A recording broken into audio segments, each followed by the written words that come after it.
The Princess and the Pea by Annie Dalton.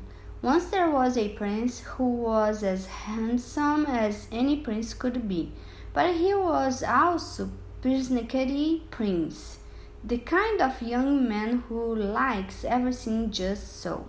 And he got it into his head that he could only marry a real princess.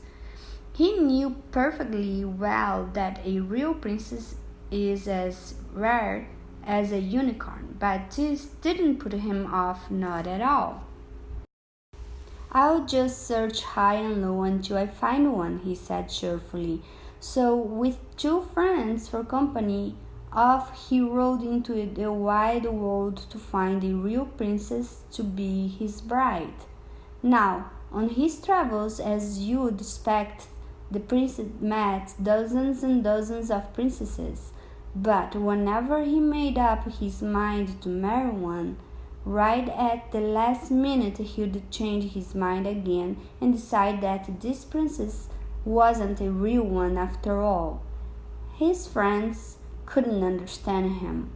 "But the last one was perfect," they cried. "Hair like moonlight silk, eyes like big blue pansies. What did you like? Her dancing? Of course not," sighed the prince. "She's graceful as a swan. Was it her handwriting then, or her manners?" "Her handwriting is miles better than mine," said the prince gloomily. "So are her manners." "You hate her voice, is that it?" "How could I?" sighed the prince.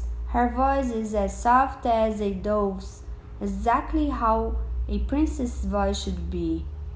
And he buried his head in his hands. "Then why won't you marry her?" cried his friends. "Because I can't be sure she is a real princess," the prince explained.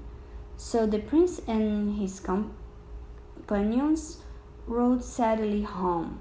"If I can't marry a real princess, then I won't marry at all," he told his mother, the queen. That night a terrible storm blew up, lightning cracked across the sky, thunder boomed, the wind howled, and the rain battered the windows. Suddenly, between crashes of thunder, the queen heard a firm tap-tapping at the palace gates. So she threw on her dressing gown and went to see who it could be. A girl was standing outside, and what a state she was in! The wild weather had tangled her dark curls into a big bush. Rivers of rainwater streamed off her shoulders and splashed off her torn stockings, filling her sturdy little boots to overflowing.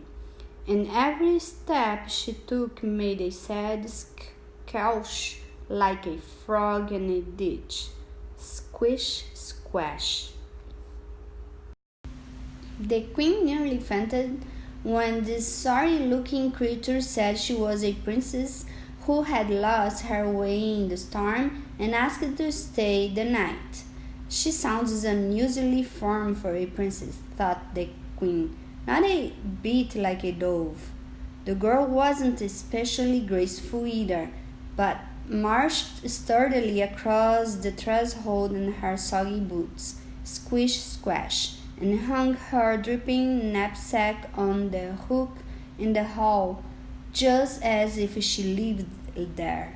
"Maybe you are a princess, and maybe you aren't, young lady," thought the queen, "but you won't fool me for long." And she asked the girl to sign the visitor's book to see if she had the proper handwriting for a princess.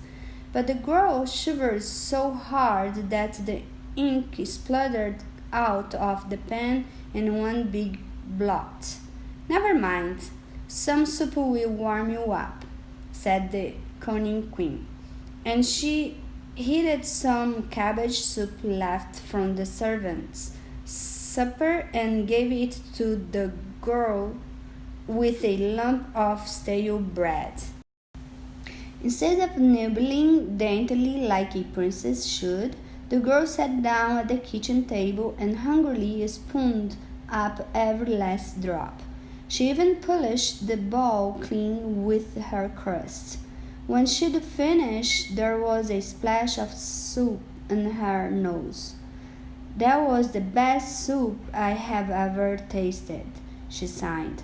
Maybe it is and maybe it isn't, but we'll settle this business once and for all," muttered the queen, for she knew a thing or two about princesses. If you only her clever son had bothered to ask. So the queen hurried along to the spare bedroom. She whisked all the sheets and blankets off the bed, and off came the mattress too. Then she took a dried pea out of her pocket, placed it in the middle of the bed, and put the mattress back on top. Then on top of the first mattress, the queen piled another mattress and another until the bed was 20 mattresses high. Next, she collected up all the spare quilts in the palace, some with stripes, some with polka dots, and some which badly needed to go to the laundry. But when she counted them, they came to 20 exactly. The queen stacked all 20 quilts on top of the 20 mattresses until the bed swayed about like a ship at the sea.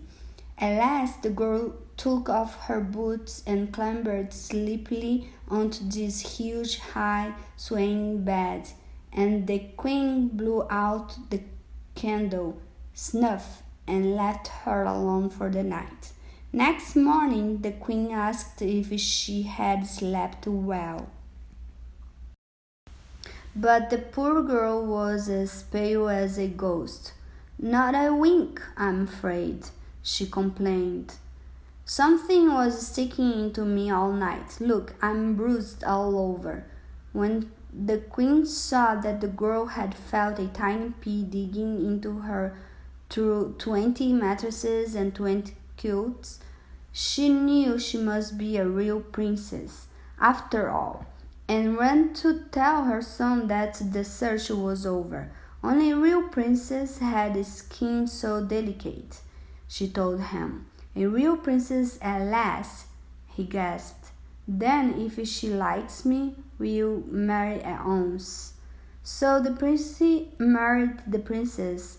After the wedding was over, the pea was put on show in the royal museum. And if you don't believe me, then go and see it for yourself.